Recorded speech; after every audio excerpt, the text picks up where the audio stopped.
오늘 이 시간에는 중안부에 있는 전륜환경에 전해지는 이야기를 중심으로 말씀을 드리겠습니다.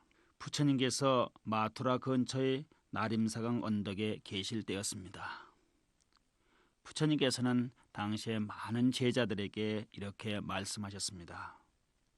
나의 모든 제자들이여, 스스로 법등에 불을 켜고 스스로 자기에게 귀의하라.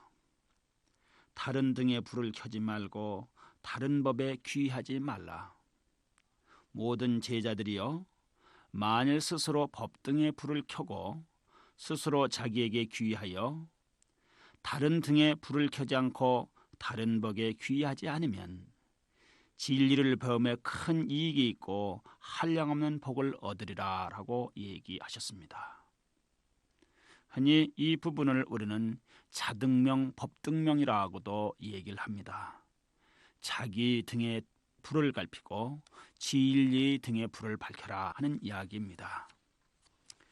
우리는 매년 부처님 오신 날이 다가오면 절에는 물론이요, 가정에도 그렇고 거리에 나가면 아름다운 등들이 많이 걸려 있습니다. 거리에 등이 내걸리기 시작하면 부처님 오신 날이 다가오고 있다는 것을 사람들이 쉽게 알 수 있습니다. 그러면 언제부터 부처님 오시는 날에 등 공양을 올리는 일이 됐을까를 경전을 통해서 말씀을 드리겠습니다. 아서세왕 수결경에 다음과 같은 이야기가 있습니다. 아서세왕은 마가다국의 빈비사라 왕의 아들로서 부처님의 제자인 제바달다의 꼬임에 빠져서 자기 아버지를 해치고 임금이 된 사람입니다. 아서세는 자기 목적을 달성했지만 부처님의 제자였던 제바달다는 부처님을 해치고 부처님의 자리에 올라가고자 했으나 끝내는 실패한 것으로 전해지고 있습니다. 아서세는 자기의 욕심 때문에 아버지와 어머니를 해치고서 임금이 되긴 하였지만 자기가 저지른 잘못에 대해서 고민도 많이 했던 것으로 전해지고 있습니다. 잠 못 드는 사람에게 밤은 길고 지친 사람에게 길은 멀어라 하는 이야기도 아서세가 자기 고민에 빠져서 했던 것으로 전해지고 있습니다. 이렇게 아버지를 죽이고 어머니를 죽인 오역죄를 범한 그였지만 끝내는 부처님에게 찾아가서 자기 허물을 참회합니다. 그는 부처님에게 참회하고 새 사람이 되었습니다. 극악무도했던 사람도 부처님을 마통해서 새 사람이 되는 것, 그것이 불자가 되는 모습이라고 할 수도 있겠습니다. 그는 부처님에게 귀의하고 나서 때로는 밤늦게까지 부처님을 왕궁에 모시고서 설법을 듣기도 했습니다. 아서세왕 수결경의 등공양 이야기는 바로 그렇게 시작하고 있습니다. 아서세가 궁전에 부처님 모시고서 법을 늦게까지 듣고 부처님이 다시 정사로 돌아가시게 되자 그 길을 밝혀드리고자 등을 내놓았던 것입니다. 그 법회에 참석했던 임금을 비롯한 많은 대신들이 화려하고 아주 값진 기름에 등불을 밝혀놨는데 성 안에 있던 가난하고 나이 많은 노파는 남들이 등공양 올리는 것을 보고서 마음속으로 자기를 한탄했던 것 같습니다. 저 사람들은 전생에 닦은 것이 많아서 지금 임금도 되고 대신들도 돼서 부귀영화를 누리고 있는데 나는 전에 닦은 것이 없어서 가난하게 살고 있으니 저렇게 복 많은 사람들도 다시 복을 누리고자 부처님 앞에 공양을 올리는데 아무것도 없는 가난한 나는 또 부처님께 공양을 올리지 못하면 다음 생은 더 가난해질 것이 아니냐, 이런 생각 끝에 겨우 구걸해서 얻었던 동전 2잎을 가지고 공양하기로 마음을 먹었다는 것입니다. 구걸을 해서 얻은 동전 2잎을 갖고 기름집에 갔더니 기름집 주인이 물었습니다. 가난하고 불쌍한 노인이요, 이 동전 2잎으로 당신 먹을 것을 구걸해야 되지 않겠소? 사 먹어야 되지 않겠소? 이렇게 물었더니 그 노인은 말하기를 저 사람들은 저렇게 복이 많은 듯 공양을 올리는데 나는 가진 것이라곤 이것뿐이니 이거라도 내가 공양을 올리려고 기름을 사러 왔다. 기름집 주인이 그 소리에 감복을 해서 기름을 더 주었다고 얘기합니다. 그 여인은 그 기름을 남들이 등을 다 밝힌 맨 끝자리에 걸어놓으면서 합장하고 예배하면서 말하기를, 내가 이 기름으로 부처님 앞에 등을 밝히오니 내가 장차 부처님처럼 깨달음을 얻는 그런 사람이 될 수 있다면 이 등불이 내일 아침까지 꺼지지 않게 하소서. 그 여인은 간절히 기도를 올리면서 자리를 떠났다고 합니다.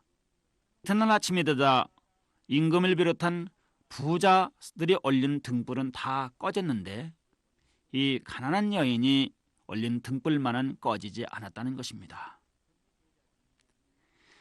부처님의 제자 중에 신통력이 뛰어났다고 하는 목련이라고 하는 제자가 가서 아무리 불을 끌려고 해도 그 불이 꺼지지 않자 그 연유를 부처님께 물었습니다. 부처님께서는 말씀하시기를 그 가난한 여인은 이미 오랜 겁전에 원력을 세워서 많은 사람들에게 법을 설하고는 했지만 그가 남에게 베푸는 행동을 하지 않았기 때문에 금생에 가난하게 태어났었느라 이제 그러나 자기가 가지고 있는 모든 그것을 아낌없이 바쳐서 공양을 올린 공덕으로 장차 그는 성불을 해서 부처가 되리라, 이렇게 수기를 주셨다고 합니다.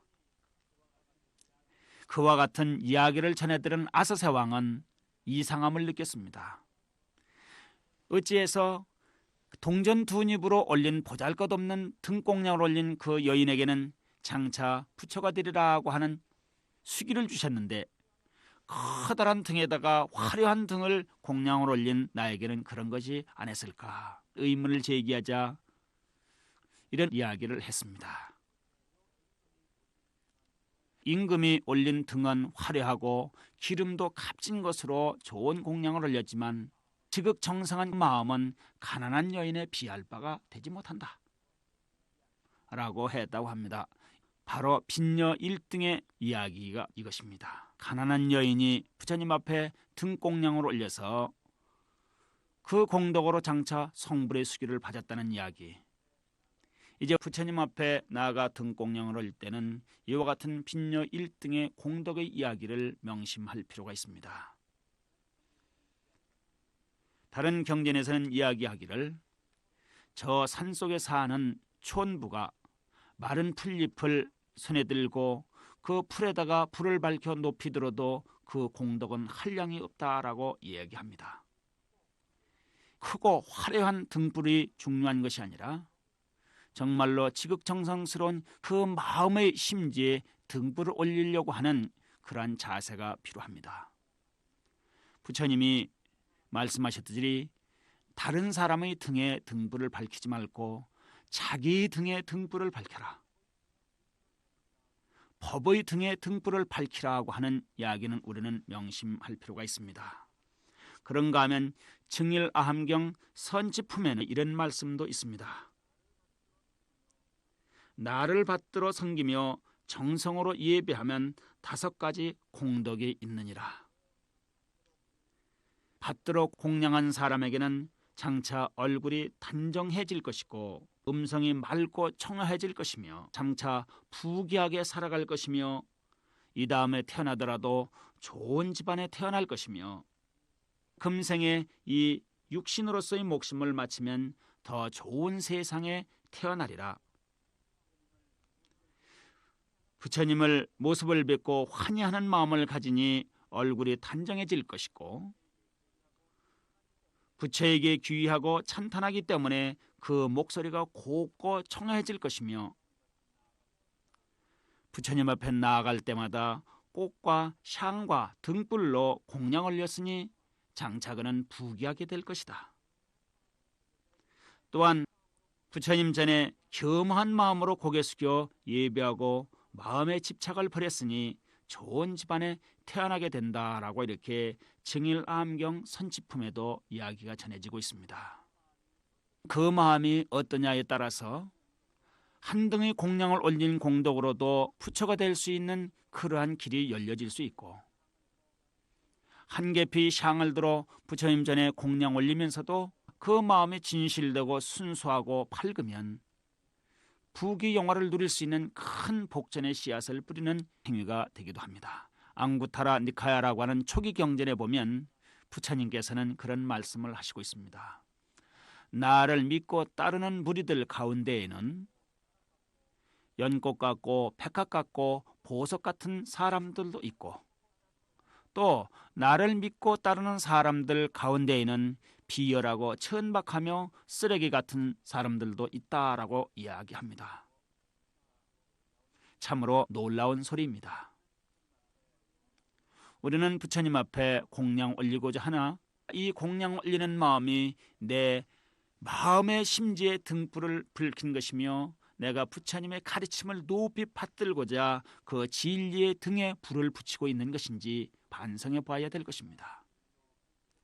자기를 밝히고 진리를 밝히려는 등에 등불을 밝힌 사람은 부처님으로부터 연꽃 같고 백합 같고 보석 같은 그런 사람이라는 칭찬을 아낌없이 들을 것이며, 사람들이 뭐라든 그저 형식적으로 등에 불이나 밝히고 다른 사람들 무시하고 삿된 가르침이나 따르고 하는 사람들은 비열하고 천박하며 쓰레기 같은 사람들이란 말을 면하지 못할 줄 믿습니다. 사실 부처님은 항상 우리에게 자비로운 말씀으로 다가오시지만, 때로는 부처님 앞에 나서는 사람들이 잘못되었을 때 엄하게 꾸짖는 모습으로도 나타나고 있습니다. 그것은 마치 부모가 자식을 사랑하기 때문에 잘못된 길에 들어섰을 때 꾸짖는 그런 것과 마찬가지입니다. 그래서 부처님 당시에도 부처님을 믿고 따르는 불자들 가운데 다른 사람들로부터 비난을 받는 사람들이 있었을 때는 부처님은 그들이 올리는 공양을 거절하는 사건도 있었습니다. 이것을 율장에서는 복발이라고 합니다. 밥그릇을 뒤집는다, 이런 얘기입니다. 이 복발이 얼마나 무섭고 큰 경책인가를 생각해 볼 필요가 있습니다. 부처님과 부처님 제자들은 하루 한 끼 거리에 나가서 걸식을 해서 먹고 살았습니다.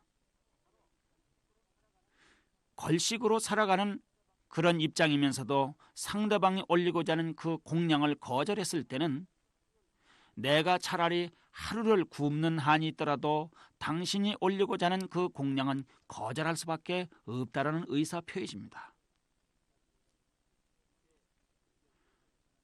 불교 교단에서는 복발의 조치가 내려지면 부처님은 물론이요, 부처님 제자들 그 누구도 그 사람과 이야기를 할 수가 없고, 그가 어떠한 초청을 하더라도 응할 수가 없었습니다. 그렇기 때문에 당시에 복발 조치를 당한 사람들은 내가 어떤 잘못이 있는가, 내가 부처님을 믿고 따르고 공양을 올리는 사람으로서 무슨 허물이 있는가를 곰곰이 생각해보고 부처님을 찾아가서 깊이 참회를 합니다. 그 참회를 들으신 부처님께서는 복발의 조치를 해제합니다. 그것을 앙발이라고 얘기합니다. 밥그릇을 다시 든다는 것이죠.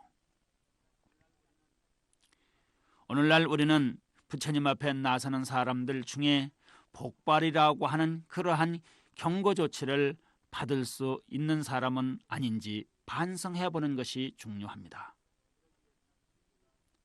그러기 위해서는 부처님께서 진리의 등불에 불을 밝히라고 한 것처럼 항상 부처님의 바른 가르침 받아들여 실천하려고 하는 그런 자세를 늘 가져야만 됩니다. 정법을 등진 사람은 결국 부처님을 등진 사람입니다. 그래서 부처님께서는 법을 보는 사람은 나를 보는 사람이요 라고까지 말을 하고 있습니다. 오늘 우리는 어둠의 거리에서 부처님이 오심을 높이 받들어 칭찬하면서 거리에 나가 제등 행렬에 나서는 사람도 많을 것이고, 온 가족이 즐거운 마음으로 등을 만들어 공양하는 사람들도 있으리라고 믿습니다. 등을 만드는 손길 하나하나가 부처님의 공양하는 몸짓임에는 틀림없습니다. 이제 우리는 진정 부처님의 가르침대로 진리 등에 불을 붙이고 자기 등에 불을 붙이는 그러한 공양의 자세, 등 공양의 자세를 꼭 지켜나가야 할 것이라고 봅니다.